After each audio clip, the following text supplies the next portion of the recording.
Olá, sejam bem-vindas e bem-vindos a mais esta edição do podcast Rio Bravo. Nesta ocasião, nossas convidadas são Dilma Campos, CEO da Nossa Praia, e Gal Barradas, diretora de Growth da Rio Bravo Investimentos. Um dos motes para esta entrevista é a pergunta: e se amanhã você acordasse sem a sua principal fonte de renda? Para responder a essa questão, Dilma Campos e Gal Barradas comentam não apenas as suas trajetórias profissionais, mas destacam também, com base em evidência, como as mulheres têm ocupado um papel de destaque na gestão financeira de suas famílias e das empresas. É para falar deste assunto, que também diz respeito à liberdade financeira e longo prazo, que você deve acompanhar o podcast que começa logo a seguir. Mas antes de começar, você já sabe, não deixe de se inscrever no nosso canal no YouTube para não perder os próximos vídeos. Deixe um like e compartilhe. E você pode acompanhar outros conteúdos que estão na trajetória dos seus investimentos na Órbita, a revista digital da Rio Bravo, ou nas mídias sociais da Rio Bravo.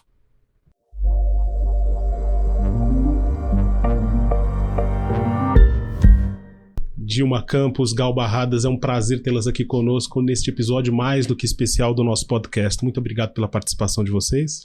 Nossa, Fábio, o prazer é todo meu aceitar esse convite, junto com Gal Barradas, uma mulher que eu admiro demais e que esteve presente na minha vida, dentro da minha trajetória. Então, tá aqui hoje é um prazer, viu, Gal, tá com você. Igualmente, Fábio, obrigada pela ideia. Eu trabalho no Rio Bravo, mas eu estou aqui para falar pelas mulheres, tá? Para as mulheres. Muito bem, então a gente vai começar essa conversa já pedindo para Dilma contar um pouco da trajetória dela, que é uma trajetória singular, de atriz e bailarina até CEO, vivendo várias vidas. Dilma, qual foi a importância da disciplina nessa existência?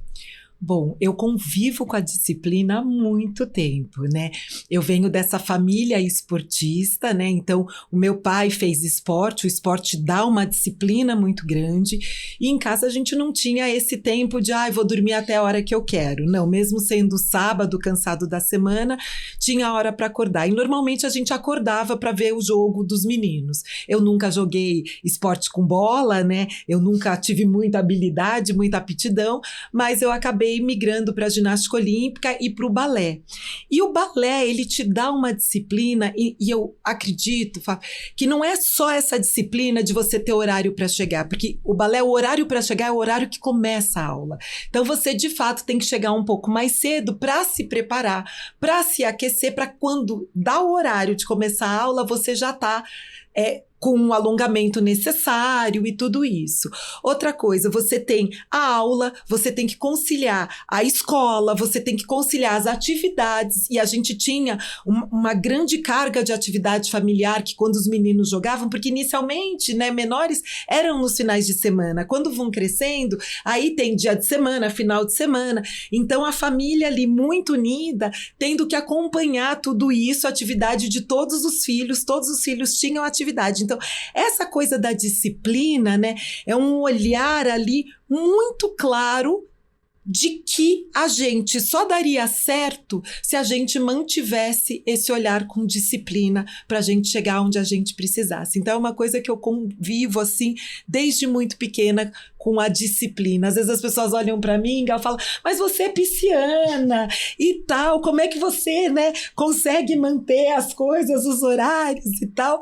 Aí eu falo, mas gente, sempre foi assim, não deu tempo para olhar e absorver o peixes, né? Precisava fazer, precisava ser naquela hora, precisava performar na escola com nota boa, precisava performar na atividade, né? Fosse ela dança, fosse ela ginástica olímpica, o que fosse, muito bem.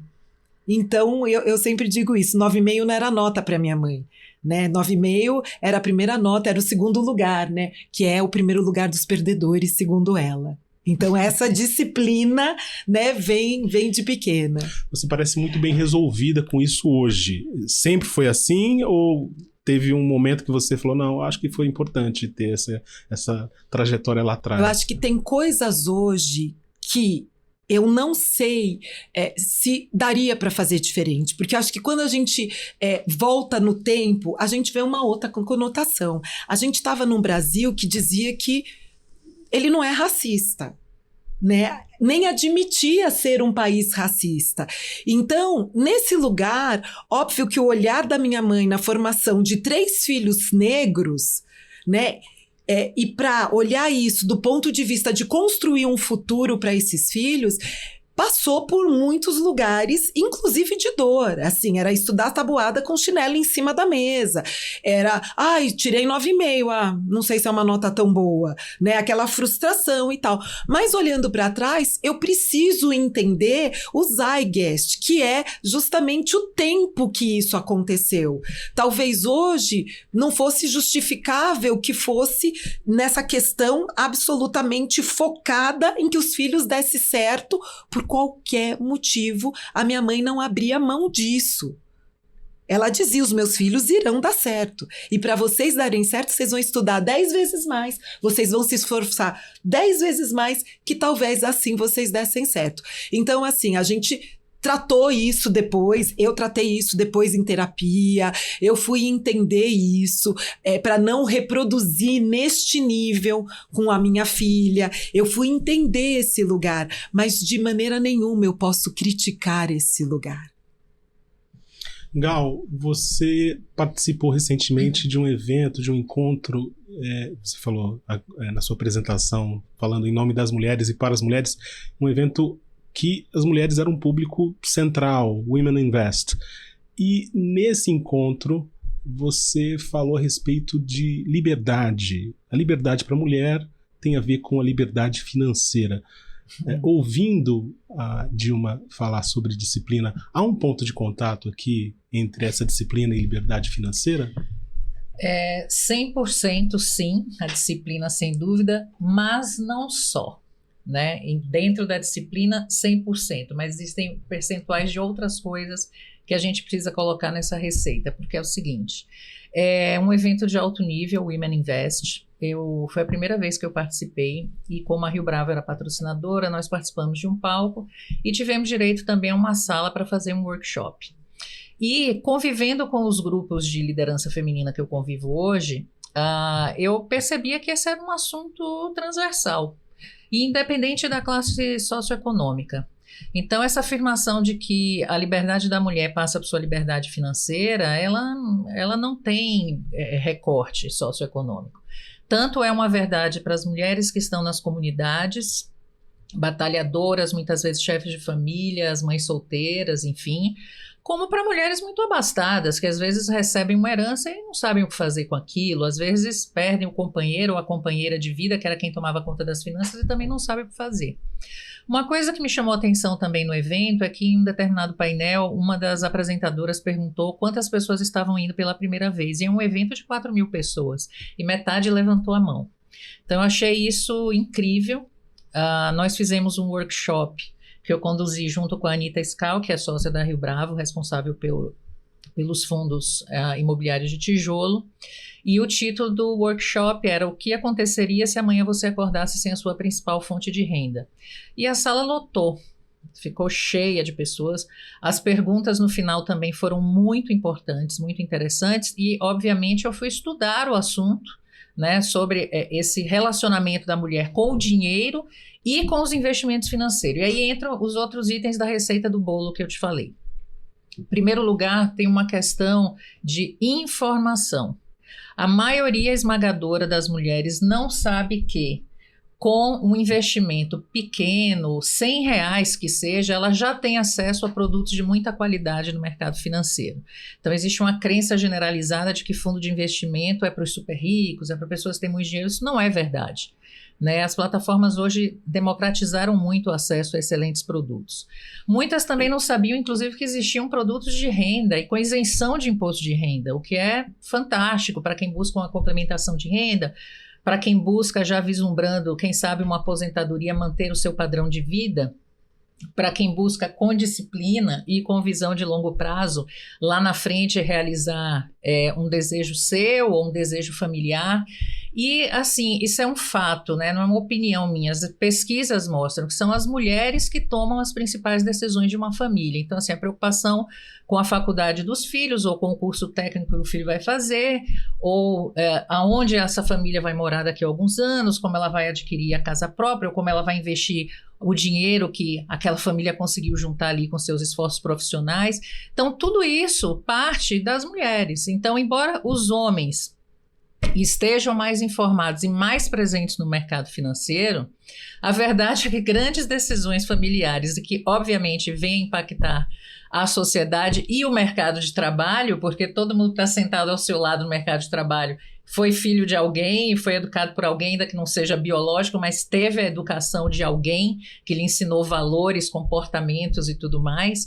Então, compreender esse ecossistema onde você acumula alguma riqueza e depois você perpetua, multiplica essa riqueza no ambiente familiar, normalmente vem das mulheres. Então, um dos dados também que a gente apresentou lá no nosso workshop é um dado da pesquisa da B3, que mostra que nos últimos 5 anos houve um aumento de 658% de mulheres investindo em renda variável. Isso é fantástico.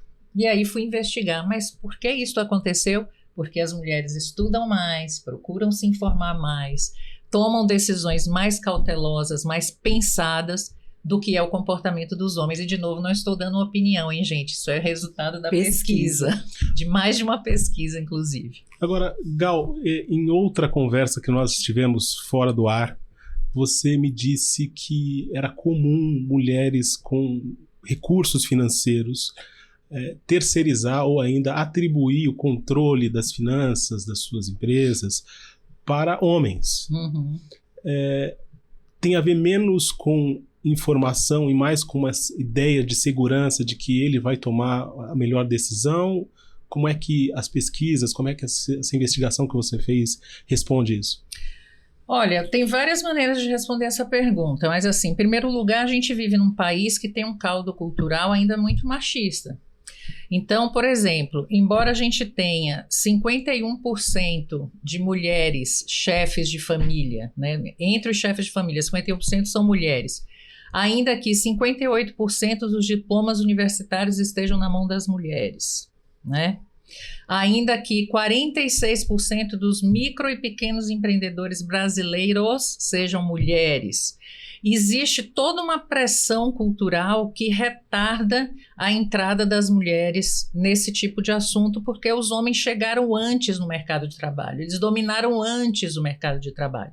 Tanto é que até hoje a gente tem um número muito pequeno de mulheres CEOs, a gente tem um número restrito de mulheres em cargos de alta gestão, de alta liderança. Então, como os homens foram galgando melhores posições na sociedade, no mercado de trabalho, naturalmente eles tiveram acesso primeiro aos recursos, consequentemente a como cuidar dos recursos. Então, todo esse caldo cultural acaba trazendo uma ideia de que as mulheres não são capazes ou de que elas não precisam se informar sobre aquilo, que é uma loucura total. Agora, eu chamo a atenção para o seguinte, eu vou até pedir para a Dilma depois falar sobre uma pesquisa que uma empresa do grupo a qual a empresa dela pertence fez. Lá tem um dado muito interessante mostrando que 61% das mulheres entrevistadas declararam que se sentem primeiro discriminadas no ambiente de trabalho. Então, essa questão da igualdade de gênero e posteriormente da diversidade, que é a visão mais correta hoje, ela começou no mercado de trabalho. Então, as grandes empresas multinacionais, depois isso acabou vindo no Brasil também por conta do movimento das multinacionais. Começamos a discutir esse assunto ali, mas a verdade é que isso precisa ser discutido bem antes. Isso precisa ser discutido na infância. Então, todo esse treinamento que a Dilma recebeu da mãe dela na infância trouxe efeitos positivos na vida adulta dela. E a mesma coisa deve acontecer em relação às conversas sobre dinheiro, sobre o mercado financeiro, sobre luta por direitos. Tem uma pesquisa da Universidade do Sul da Flórida que eu gosto sempre de evocar, porque acho muito interessante, que ela diz o seguinte: as mulheres, quando são pequenas, elas são consideradas muito gregárias, falantes e tal, mas quando elas são expostas na primeira oportunidade, fora do seu ambiente primário, né, que ela está fora da sua zona de conforto, ela tem uma tendência a baixar a voz. E se essa menina não tiver do lado alguém que diga, vá, você pode, você consegue, vá em frente, não desista, ela tem uma tendência a manter a voz baixa. E isso é tão verdadeiro que o Instituto Ipsos faz uma pesquisa bianual, a última de 2023, é uma pesquisa global, mas tem o recorte Brasil, e 47% das mulheres brasileiras dizem que não sentem que têm poder na sua fala para defender os seus direitos. As mesmas mulheres têm 58% de diplomas universitários e 51% de chefes de família, então... E que é isso, Gal, quando a gente olha o que a ONU trouxe esse ano, né? 131 anos para a igualdade de gêneros. Quando a gente olha o mundo, óbvio que a gente tem lugares mais evoluídos, lugares que ainda estão muito atrás, mas quando você olha isso desse lugar, você fala, gente, como é que a gente vai conectando todas essas pesquisas e todos esses dados que você tem falado aí? Né? Somos educadas, na verdade, para não pensar em dinheiro, para não falar sobre dinheiro. Então, como é que você chega nesse lugar de cuidar do seu dinheiro? A disciplina de juntar dinheiro, né, com vistas à criação de riqueza, perpetuação de riqueza, ela tem que ser tão disciplinada quanto escovar os dentes. Eu acho que é tão simples quanto isso, sabe?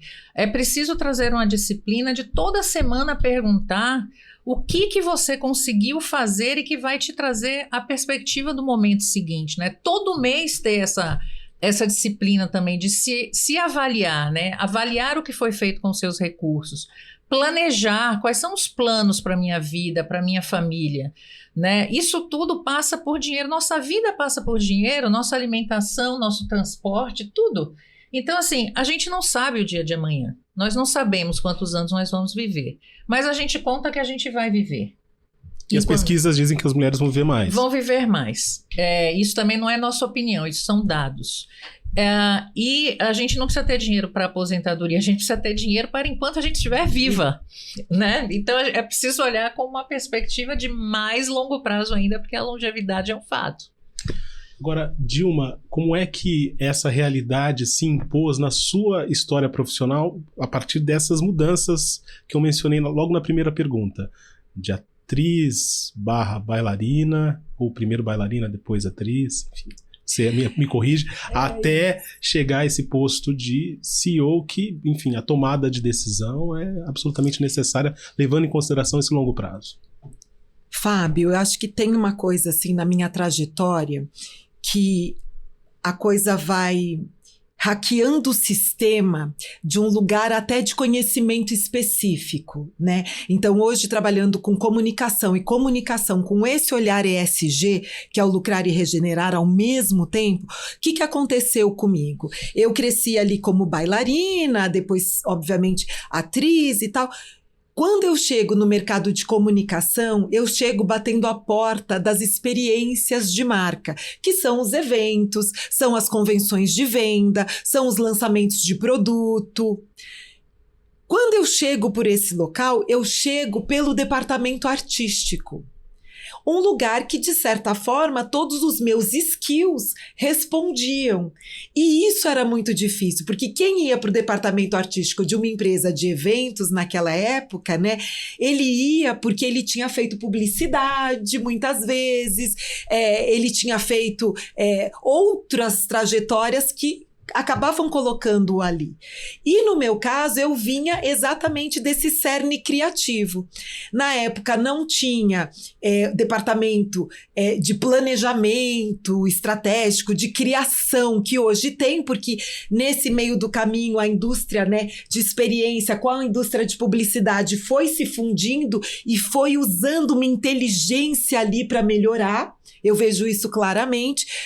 Mas aonde eu ocupava, que era esse lugar de agora pode soltar um vídeo, agora abaixa a luz, não esquece que vai o microfone ali, tá microfonando, entre e dá um microfone na mão dele. Esse timing, né, de fazer, e a criatividade de ir criando esses momentos que levavam as pessoas que estavam ali a viajar com a marca nesta narrativa e transformar aquele resultado, porque para mim a comunicação é muito poderosa nesse lugar da educação, porque ela consegue trazer narrativas que te ampliam o horizonte.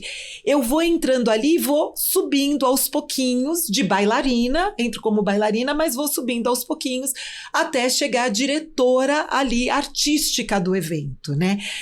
Quando eu chego naquele lugar, o que eu entendo de mim? Que eu posso dar um passo maior, que eu posso dar um passo para frente. Agora, eu só cheguei ali por conta dos skills artísticos. Então, naquele momento, com 22 anos, eu entendo que se eu não fizesse uma faculdade, eu estaria fora desse baralho.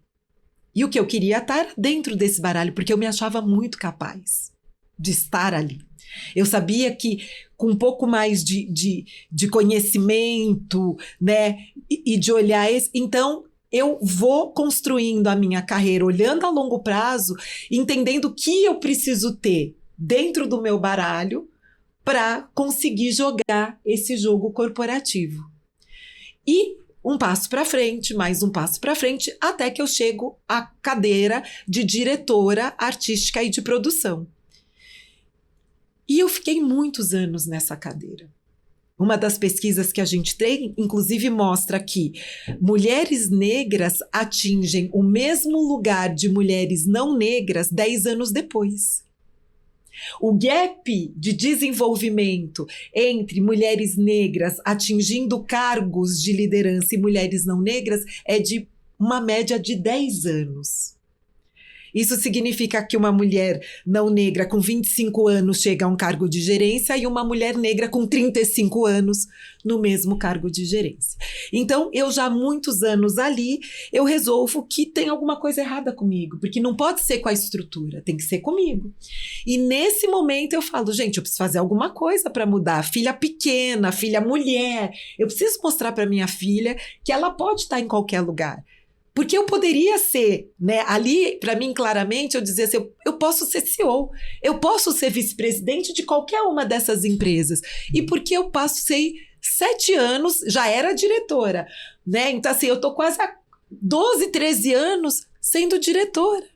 Então, nesse momento, eu decido que eu preciso optar pela minha vida. Então, que eu precisava mostrar para as pessoas que eu poderia estar nesse cargo. Se eu não consigo aquilo no corporativo, vou criar o meu próprio negócio. Vou ser dona e CEO do meu próprio negócio e vou mostrar que eu posso empreender. Só que quando você toma essa decisão, por mais que eu tenha pesquisado e tal, os números são alarmantes, porque mais de 80% dos negócios terminam em menos de um ano, fecham em menos de um ano. Então, quando você vai olhando esses números, você fala, gente, a possibilidade de eu passar do 2º ano, do 3º ano, é uma possibilidade ínfima. É 0 ponto alguma coisa, não é uma possibilidade. Então, os números brigavam comigo, mas eu acreditava tanto naquilo que eu falei, quer saber? Pelo menos por um ano, se for isso, eu posso mostrar para as pessoas que eu estou apta a ocupar esse lugar. Então, eu ocupo esse lugar hoje com a nossa praia aí, né? Já são 11 anos empreendendo e fazendo ali uma... aquisição, passei por uma aquisição e hoje estou aqui, mas o que eu consegui neste período de quase 15 anos da minha jornada empreendedora, nossa praia 11, mas teve uma jornada anterior, mostrar para as pessoas que sim, eu estou apta a ser gestora, né? A conseguir fazer não só o papel de chefe, mas o papel, como eu gosto de dizer, de curator. Eu acho que esse CEO hoje, ele é muito curator. São muitas gerações dentro da mesma instituição, da mesma corporação, com ideias diferentes, skills diferentes e sabedorias e saberes diferentes. Então, como é que a gente põe todo mundo para jogar virar esse jogo, pessoas que pensam diferente e que é daí que vai sair todo o potencial de inovação de uma empresa. É aí que ele está, é do pensar diferente. Então essa foi a minha trajetória, assim, como é que eu fui hackeando esse sistema. Para hackear esse sistema, ou na jornada de hackear esse sistema, a chamada síndrome de impostora apareceu? Ou você, por conta da disciplina, por conta do esporte, não enfrentou isso com tanta carga? Não, ela aparece. Eu acho que a síndrome da impostora, para mim, eu sempre falo que no gráfico da nossa autoestima, a gente tem, às vezes, período de baixa estima, que é quando aparece a síndrome da impostora. E isso aconteceu muitas vezes. Olhando o meu negócio, eu falava, gente, não anda para frente, o que eu tô fazendo errado? Que, eu não sei fazer. E aí, esse não sei fazer, e eu digo isso sempre na minha trajetória, né? De 2015 para 2016, a empresa já estava ali, entrando no seu 5º ano, né? Olhando para isso, dali do 4º para o 5º ano, e veio uma crise financeira mesmo no Brasil, que é a tal da marolinha, lembra disso? A marolinha de 2015, que atingiu a gente em 2016. E eu, como empreendedora, falei, gente, eu não sei como sair daqui, como que eu errei. E eu errei, na verdade, tentando segurar as pessoas que trabalhavam comigo dentro, né, da nossa praia. Não quero demitir ninguém, vamos segurar mais um pouco. Quando eu vi, já era a bolinha de neve, que começa com uma bolinha de tênis e já era uma bola gigante inflável, né? E eu me culpei muito por isso. Porque como que eu não vi? Como que eu não sou capaz? Gente, eu errei. Mas se eu contasse naqueles 4 anos, era a primeira vez que eu tinha cometido, neste olhar, né, do negócio, um erro. Qual foi o erro? Eu poderia ter... A bola virou bola de futebol, né? Diminui, faz o downsize, diminui, reestrutura e continua em frente. Mas eu passei, e foi o ano, Gal, que eu tinha passado num projeto para mulheres empreendedoras da Ernst Young, da UI, que tem um projeto lindo para mulheres empreendedoras chamada Winning Women. E eu me senti uma fraude no início daquele projeto, porque a minha resistência foi, se eu estou errando aqui, como que essas mulheres... As mulheres que eu falo eram Luísa Helena, Sônia Hess, Tieko Aoki, Bel Hamberg, mulheres que empreendiam assim, Fátima Zorzat. Como que elas estão me escolhendo para esse programa se eu sou uma fraude? No início do programa. Então essa síndrome veio batendo e ali eu demoro um tempo para me perdoar, no sentido de, ok, o que você aprendeu com esse erro? Muita gente erra, nem todos os empreendedores, né, no seu primeiro movimento, né, do empreendedorismo deram certo, muitos faliram várias vezes e foi isso com que fez eles construírem, mas sendo mulher é muito diferente esse lugar. Sim. Então é um lugar de culpa que você fala, gente, mas como foi?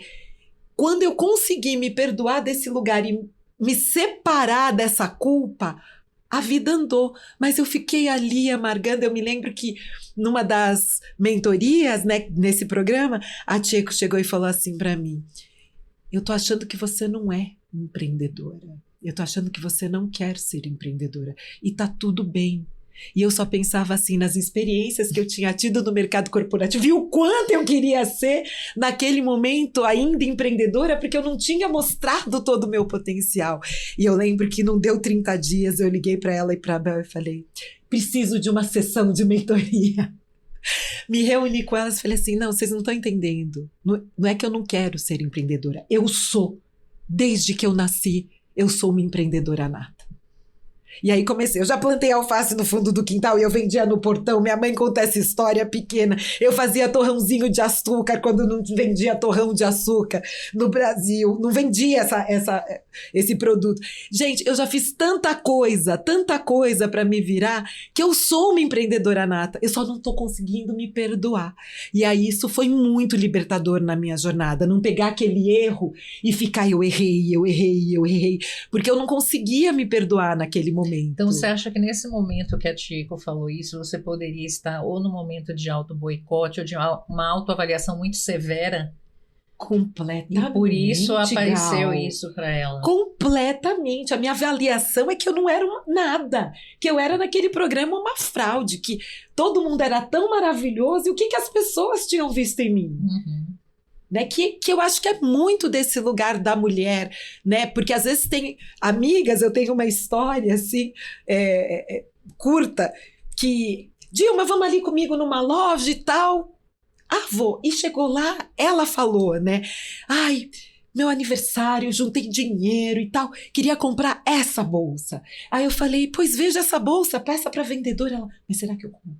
Mas será que eu não compro? Mas será que eu vou? Mas será que eu não vou? Eu falei assim, não, vai ela.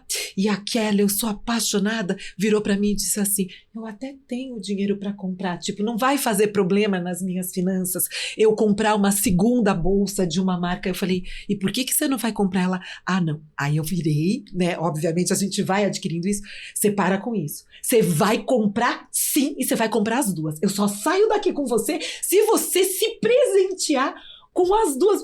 Não. Quem é que paga as suas contas? Quem é que ganha o seu dinheiro? Quem é que aplica o seu dinheiro? Não é você. Ninguém tem que falar nada. Você vai comprar. E eu lembro dela saindo da loja, essa foto para mim, né? Com 2 sacolas, né? Mas, naquele momento, dizendo para ela mesma.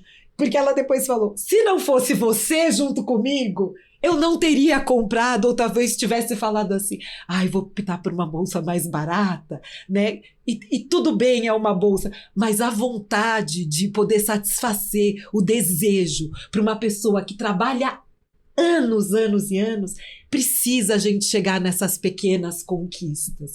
Então eu vejo sempre isso, e sempre que a gente se encontra, a gente conta essa conversa. Se não fosse ela no meu aniversário, eu não teria comprado, né? Então eu acho que isso é muito falar sobre mulher, sobre esse lugar que... eu penso assim, olhando para trás, não sei você, Gal, a minha mãe era uma ótima gestora financeira. A camiseta cor-de-rosa passou pelos 3 filhos. Os 3 filhos usaram a mesma camiseta cor-de-rosa. A gente até tem dúvida ali que irmão foi qual, mas os 3 usaram. Então, assim, minha mãe era uma ótima gestora financeira, mas era sempre atribuído ao meu pai, né? Muitas vezes de indicar, acho melhor não fazer isso agora, né? A prudência. Não, mas agora eu acho que dá para fazer. Vou fazer, né? Então, era sempre atribuído ao homem este lugar de... mesmo que eu ganhe dinheiro, o dinheiro está aqui e você decide, porque a sociedade, né, foi se desenvolvendo nesse lugar. Tem muitas camadas, né, a conversa, que tem muitas camadas, muitas coisas vêm à minha cabeça, depois vou comentar. Gal, falando dessas diversas camadas, pegando uma delas, Dilma tinha falado em narrativa, tem uma narrativa bastante corrente, que é do eu mereço. A Dilma mencionou isso agora. No aniversário, uma mulher ela merece se dar um presente. Como é que a gente transforma a ideia de investir num presente, pensando nesse longo prazo? Olha, Fábio, eu vou usar até a minha família como exemplo, tá? Porque eu venho de uma família bastante incomum. Porque tanto minha mãe como minha avó foram empreendedoras de seus próprios negócios. E eu faço questão sempre de dizer, sou fã da minha mãe e da minha avó, grande exemplo que eu e minhas irmãs e meus irmãos tivemos, sem sombra de dúvida, que pensa, minha avó nasceu no início do século passado, minha mãe hoje tem 95 anos, então são mulheres de uma geração realmente de um mundo muito pior do que o que a gente vive hoje. Mas eu tiro o chapéu para os homens da minha família, para meu pai, meu avô, que jamais impediram o caminho delas de transformação, as escolhas profissionais que elas fizeram, a capacitação pessoal que elas tiveram. Minha mãe foi a primeira mulher a se formar em arquitetura na Bahia, depois ocupou cargos públicos, teve a escola dela. As fotos da minha mãe era sempre aquilo, um monte de homem e ela no meio, né? Então, assim, eu e minhas irmãs somos muito privilegiadas de termos tido esse exemplo. E minha mãe era uma pessoa que falava muito da liberdade financeira. Então, assim, minha mãe é uma pessoa sem culpas. É uma pessoa sem culpas. Ela é uma pessoa que ela acha que ela merece coisas que proporcionem a ela o poder de escolher As escolhas que ela pôde fazer na vida foi porque ela gerou o dinheiro dela. Então, respondendo diretamente aqui a sua pergunta, e a gente volta para a questão da disciplina e do conhecimento, que era bem o caso dela, a gente precisa pegar esses elementos e transformá-los em escolhas. A liberdade, a possibilidade de fazer escolhas, isso é liberdade. Você vai decidir, você pode até tomar uma escolha ruim, mas você tomou essa decisão. Você pode escolher isso. Então, assim, desde que eu vim trabalhar na Rio Bravo, muitas amigas me ligam. E eu falo assim, olha, gente, eu não tenho certificação nenhuma, eu não sou assessora de investimentos, eu não posso dar conselho nenhum. Eu só vou mostrar para vocês aqui como é que as coisas funcionam e pequenas atitudes que vocês devem começar a tomar no dia a dia para que vocês possam ter passos mais firmes dentro dessas escolhas que vocês desejam fazer. Então, assim, qual é o planejamento que vocês têm para si, para as suas famílias? Vamos fazer uma visão aqui de longo prazo, uma visão de médio prazo. Em que momento da vida você está? Você já acumulou alguma coisa? Você vai começar a acumular? Isso aqui é um acúmulo da família, é um acúmulo seu, né? Então, assim, essas perguntas que passam muito por autoconhecimento, elas precisam ser feitas para que a gente possa dar os primeiros passos para qualquer coisa. E para o caminho da liberdade financeira não é diferente, é exatamente igual. Este é um assunto que a gente precisa colocar na nossa biblioteca de pensamentos, sabe? O assunto sobre como acumular a primeira riqueza, como investir, aonde investir, em quem eu posso confiar, aonde eu vou buscar esta informação, aonde eu vou buscar conhecimento, onde eu vou buscar comparativos. Isso tem que fazer parte da nossa biblioteca, porque isso é absolutamente libertador. Quais outras indicações você dá para essas amigas, sabendo que não é uma recomendação financeira? Bom, primeira coisa é isso, assim, um autoconhecimento, né, fazer uma autoanálise, entender qual é o planejamento seu e para a família, que normalmente é a mulher que faz, como falei. Ler, estudar, pensar sobre novas disciplinas que estão surgindo e crescendo no mercado de trabalho, porque hoje as mulheres, mais do que os homens, elas fazem carreiras menos lineares. Porque o próprio mundo se transformou de maneira a proporcionar isso, né? Que a pessoa, como você falou no início, viveu várias vidas numa vida só. Hoje o mundo permite com que você possa fazer mais vezes decisões de carreira com coisas novas, coisas diferentes. Então, por exemplo, existe hoje desafios gigantescos sobre como lidar com a tecnologia, como inteligência artificial, cujos efeitos a gente não conhece. Mas a gente precisa começar a guardar nosso dinheiro, nossas riquezas hoje, para que amanhã a gente não seja tão impactado por isso, ou ao contrário, surfe essa onda e, quem sabe, empreenda algum negócio ali ou tire partido desse negócio fazer parte da nossa vida. Tem a questão da longevidade, que nós já falamos aqui. Então, por exemplo, existem mulheres, é muito conhecida a expressão geração sanduíche, né? Em que tem os filhos ainda dentro de casa, mas também tomam conta, ajudam financeiramente os parentes mais velhos, pais, tias, enfim. Tem uma outra questão também que tem a ver com o próprio investimento, porque existem alguns setores emergentes, logística, matrizes energéticas e tal. Será que esses não são alguns tipos de segmentos que a gente deveria olhar com olhos um pouco diferentes agora? Né? Como é que a gente estuda esse assunto de maneira a entender se existe uma perspectiva lá na frente, seja de trabalho ou de investimento para a gente? O quanto eu consigo pagar as minhas despesas só com o que eu ganho e obter o máximo possível de rentabilidade de um outro investimento que eu possa manter por mais longo prazo, investido em determinado lugar.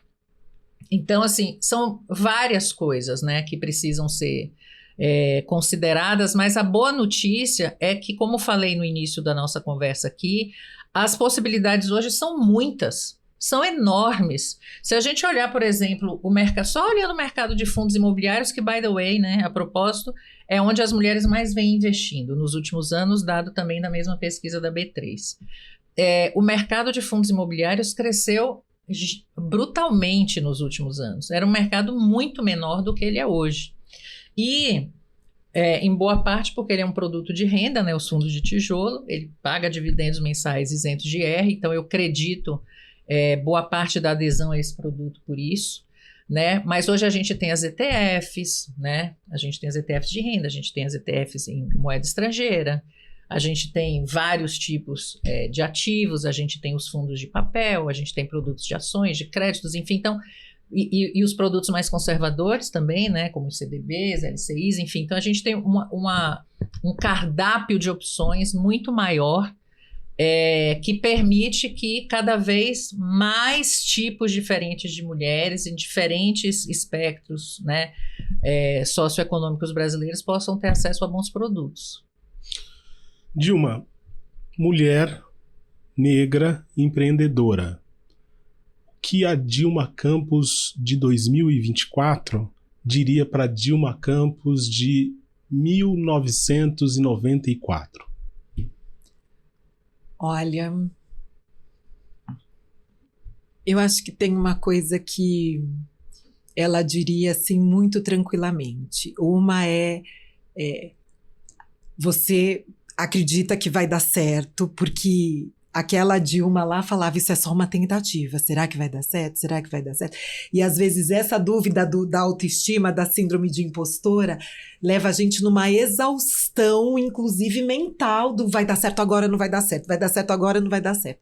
Então assim, calma que vai dar certo. É assim, esse pensamento do longo prazo, para mim é o que eu gostaria de ensinar para a Dilma de 2000. Por quê? Porque quando você tem o pensamento a longo prazo, você se estrutura de forma diferente. Você se estrutura para um futuro que está em construção e não o futuro que precisa dar resultado amanhã. Então hoje, quando as pessoas falam assim para mim, nossa, mas você já passou 5 profissões, nananã, eu falo assim, eu acho que eu vou ter 7 vidas, eu acho que eu ainda vou passar por mais 2, não sei quais serão. Então, esse lugar de olhar para o futuro e estar aberta a outras coisas, a outras oportunidades, entendendo que isso é uma construção, que você é uma construção de longo prazo. E agora, a gente vivendo mais, a pirâmide etária do Brasil mudou. As pesquisas mostram que a cada 30 segundos nasce um 50 a mais, não é? Nasce um bebê. Quando essa pirâmide começa a inverter, e a gente vem falando, a pirâmide vai inverter, a pirâmide está se invertendo. Só que as pessoas, como era lento esse movimento, as pessoas não percebiam. Quando esse movimento virou exponencial, e vou falar, as pesquisas também mostram que nos próximos 2 anos, a gente vai passar por 100 anos de inovação tecnológica. Nos próximos 2 anos. Tamanha aceleração exponencial que vai ser. Então, se eu falasse para ela, olha, calma, olha a longo prazo, é aí que está a chave do negócio. Construir a longo prazo, porque um negócio a longo prazo, ele só se sustenta se ele tiver inovação, se ele tiver mudança. Então, eu achava que o negócio que eu abri, ele tinha que permanecer igual a vida inteira, igual a vida inteira, que era isso que ia fazer sucesso. Hoje eu olho para esse lugar e falo, gente, quantas oportunidades eu já podia ter mudado, olhado diferente. Então, assim, a gente foi colocando timidamente sustentabilidade dentro do negócio, né? A gente hoje é uma empresa que tem o olhar ESG para a comunicação. Isso é muito claro. A gente criou uma plataforma que a gente entende e consegue avaliar a jornada das experiências de marca através de uma plataforma com inteligência artificial, com tudo, né? E que ela traz, olha, essa experiência de marca foi 60% ESG, olhando os 3 pilares, né, do ESG. E isso a longo prazo traz um quentinho no coração, porque eu falo, nossa, eu ainda tenho tempo para virar de novo o negócio, ir para outro lugar, criar mais alguma coisa tecnológica, né? Que eu acho que é essa paciência. Tem uma expressão chamada capital paciente, que é aquele capital que você pensa de fato a longo prazo. E eu acho que é nesse lugar que eu explicaria para Dilma do passado, que esse é um investimento paciente. A sua jornada precisa ser uma jornada paciente. Posso fazer um comentário sobre isso? Você falou frases aqui que a gente repete muito na Rio Bravo. Ai, Deus. Muito. Essa coisa da disciplina, da visão de longo prazo, do capital paciente, são coisas que a gente fala muito. Porque as pesquisas mostram também, Fábio, que as mulheres normalmente começam a pensar sobre esse futuro, né? Ai, como vai ser minha aposentadoria? Como que eu vou juntar esse dinheiro? Começam a pensar depois dos 40 anos. E eu sempre falo, olha, nunca é tarde para começar. Mas quanto antes você começar, melhor, obviamente, né? É uma questão de acúmulo e de gestão. Mas, ouvindo a Dilma falar aqui, me vieram tantas coisas à cabeça, porque a gente começou aqui falando sobre mercado de trabalho, mulheres, né? Igualdade de gênero, diversidade e tal, mas são assuntos que nós duas, pelo menos, vimos debatendo aí no mercado há 15, 20 anos, talvez. E são coisas que a gente ainda tem que repetir consistentemente, porque aí vai chegando uma geração nova, que infelizmente se aprofunda menos nos assuntos, entende menos a origem dos assuntos, né? Porque chegamos aqui ainda dessa maneira. Então, só algumas coisas que eu gostaria de pontuar. Primeira coisa que é assim, né? Toda vez que alguém vem falar sobre o que é feminismo, porque o feminismo... Gente, o feminismo não se trata da supremacia da mulher sobre o homem. Se trata de lutar por direitos iguais. Ponto. É só isso. Então, a resposta que eu tenho a dar para isso é a seguinte: os homens sempre lutaram por 100% do espaço. A gente só quer 50%. Qual o problema de só querer 50%? Se os homens sempre quiseram 100%. Sim. Né? Então 50 está de bom tamanho para nós.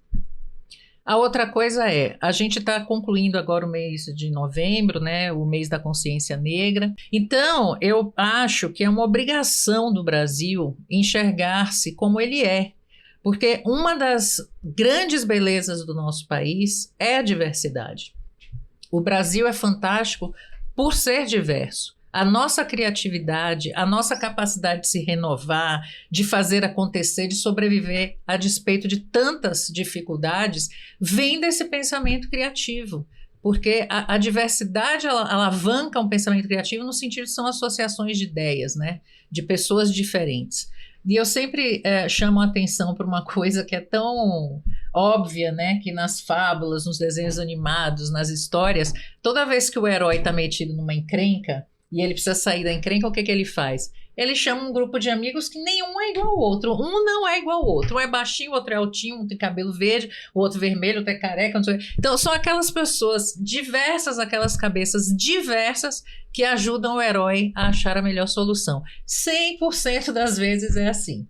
Então, trazendo isso para o ambiente das empresas, o que acontece? As empresas, elas precisam o tempo inteiro fazer avaliação de riscos e oportunidades.